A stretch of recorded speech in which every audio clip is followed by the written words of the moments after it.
Okay, CTV does it again. The 56 years old, 57-year-old man dies in a tent. The sister's crying. How come there's no housing? Sister said she took care of him for a month, but I'm sure at the end he had to go by rules. And Meth Heads do not go by rules.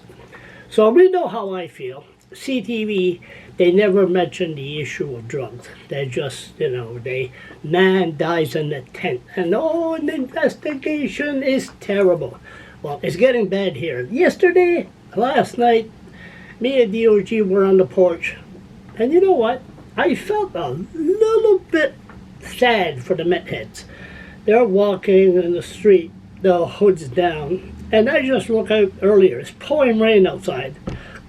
And there's a Meth Head walking with a suitcase, head down. He just walking in front of a car. I just look at it. And really, is it sad? But there's new Meth Heads coming in here.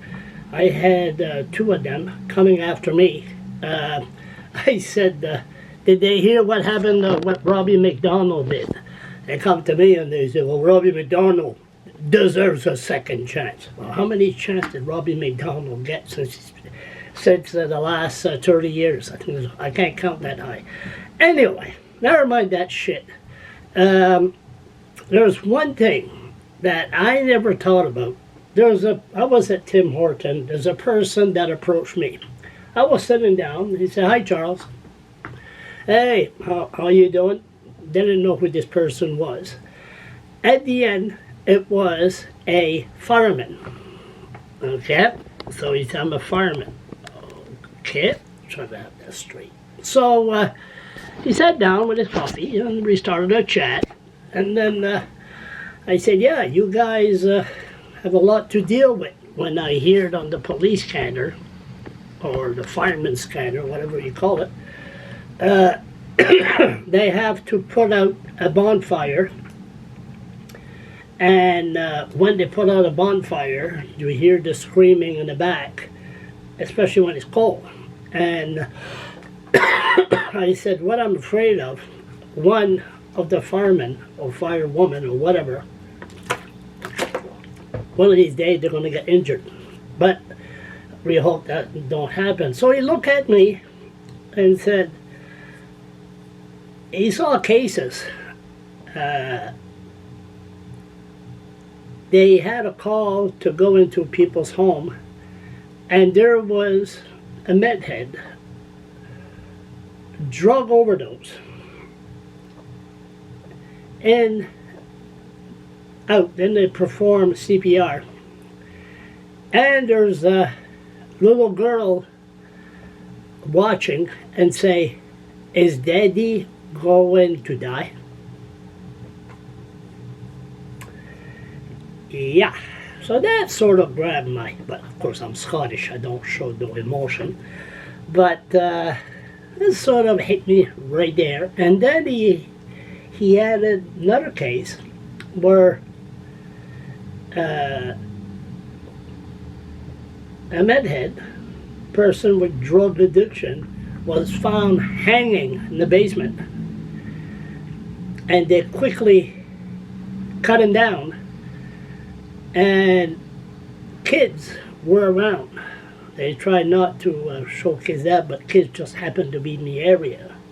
Again, Daddy. So, yeah, from the drug issue, but I don't see that. Just not like firemen.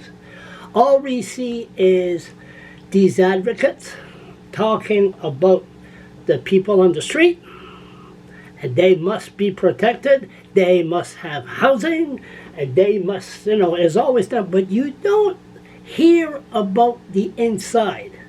You don't hear about, so we continue talking about other issues, but at the end I said, I'm not the huggy type, but I give the guy a little hug.